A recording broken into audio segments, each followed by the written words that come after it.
வணக்கம் மக்களே! நம்மளோட பிஜேஎஸ் ஒரு வழியா என்ட்ரி குடுத்துட்டாரு அப்படின்றதுதான். ஆக்சுவலா இந்த ஒரு ப்ரோமோக்காண்டியாடா நாங்க இவ்ளோ நேரம் வெயிட் பண்ணோம் அப்படின்ற மாரி ஆயிருச்சு. இவ்ளோ ஒரு மொக்க ப்ரோமோவ இதுக்கு இவ்ளோ நேரம் பிரிப்பேர் பண்ணிட்டு இருந்தீங்களா? அப்படின்ற மாரி மக்கள் எல்லாம் கொந்தளிச்சிட்டு இருக்காங்க அப்படின்னே சொல்லலாம். ஆல்ரெடி ஷோவே இந்த லட்சணத்துல போகுதுன்றத பார்த்து ஒரு பக்கம் ஒரு கதறல்.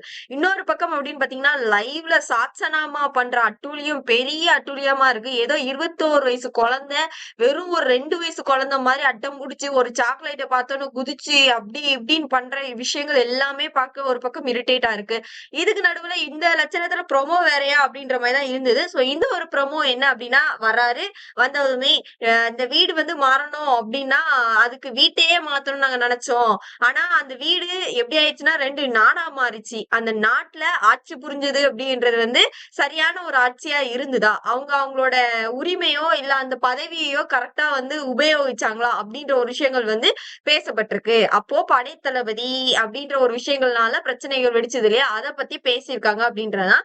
சோ கண்டிப்பா இன்னைக்கு இது வாரம் ஃபுல்லா இதுன்னு நடந்தது. வேற என்ன பெருசா நடந்தது? அதனால இன்னைக்கு அது மட்டும் தான் பேசப்படும் அப்படின்றத அவர் வந்து சொல்லியிருக்காரு. அதனால மக்களே பெருசா எதுவும் எதிர்பார்க்காதீங்க இன்னைக்கு எபிசோட்ல. ராஜா ராணி டாஸ்க பத்தி மட்டும் கொஞ்ச நேரம் புக்க போட்டுட்டு இருக்க போறாரு அப்படின்ற ஒரு விஷயங்கள் தான். அடுத்த ஒரு விஷயங்கள் எவிக்ஷன் அப்படின்ற ஒரு விஷயம் இருக்கு இல்லையா? யார் எவிக்ட் ஆறாங்க அப்படின்றது கொஞ்சம் சஸ்பென்ஸா இருக்கு. ஏன்னா அன்அபிஷியலா மெஜாரிட்டி சாட்சனா அப்படின்றது நம்ம எல்லாருக்கும் நேத்து வரைக்குமே கன்ஃபார்ம் ஆச்சு. ஆனா சாட்சனா எப்பெல்லாம் லீஸ்ட்ல இருக்காங்க அவங்கதான் எவிக்டட் அப்படின்னு வருதோ அடுத்த நாளே அந்த எவிக்ஷன்ல ஒரு ட்விஸ்ட் ஆகுது. அவங்களுக்கு பதிலா வேற ஒருத்தங்க போற மாதிரியான ஒரு விஷயங்கள் நடக்கப்படுது. சோ அந்த வகையில யார் அப்படின்னு பாத்தீங்கன்னா சாட்சனா எவிக்ட் ஆகிற போதுதான் சுனிதா வந்து போனாங்க.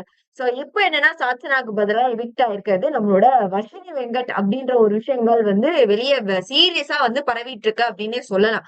சோ எப்படியுமே சாச்சனா ரொம்ப மட்டமான ஓட்டிங்ல இருந்தாங்க. அவங்களுக்கு வந்து தர்ஷிகா இருந்தாங்க, சிவகுமார் இருந்தாருன்றது நம்ம எல்லாருக்குமே தெரியும்.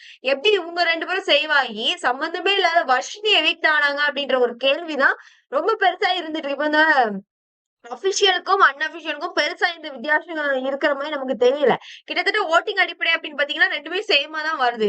சோ இப்போ என்னன்னா இது எப்படி சாட்சனா வந்து சேவ் ஆயிருப்பாங்க அப்படின்ற மாதிரி ஒரு கேள்விதான். உண்மையாவே இது விஜேஎஸ் பாட்டுல வரவ அன்பான மகள் வந்தாள் அப்படின்ற மாதிரி மகளை வெளியே அனுப்புறதுக்கு விருப்பமே இல்ல. இது வந்து விஜேஎஸ் ஓட மகள் அப்படின்றத தாண்டி சேனலோட செல்ல குழந்தையா மாறிட்டாங்க போடுறது நம்மளோட சாட்சனா. சோ அவங்க உள்ளுக்கு இருந்தாதான் சௌந்தர்யாவை டோட்டல் பிளாஸ்ட் பண்ணிட்டே இருப்பாங்க. டிஆர்பி ஏறிக்கிட்டே இருக்கும் அப்படின்ற ஒரு விஷயத்துக்காக பண்ணப்பட்டிருக்கக்கூடிய ஒரு விஷயமா தான் இது வந்து பார்க்கப்படுதே தவிர வேற ஒண்ணுமே இல்ல மக்களே. சோ இப்ப வரைக்கும் கிடைச்சிருக்கிறது வர்ஷினி வெங்கட் தான் வெளியேறியிருக்காங்கன்ற மாதிரியான ஒரு நியூஸ் வந்து வந்திருக்கு. பட் இது அன்பேர் அப்படின்ற மாதிரி இருந்தாலும் இப்போ நேத்து அட்டூழியம் பண்ணாங்கல்ல எல்லா பசங்களும் ஹைப் ஏத்தி சோ அந்த ஒரு விஷயங்களையும் மக்களுக்கு நெகட்டிவ் வரக்கு வாய்ப்பு இருக்கு. ஆனா இவ்வளவு ஓட்டு டிஃபரன்ஸ்ல எப்படி சாட்சினாமா தப்பிச்சாங்கன்றதா இப்ப ஒரு பெரிய கேள்வியா இருந்திருக்கு அப்படின்றது. இத பத்தி நீங்க என்ன நினைக்கிறீங்க அப்படின்றத கொஞ்சம் கமெண்ட் பாக்ஸ்ல தட்டி விடுங்க மக்களே.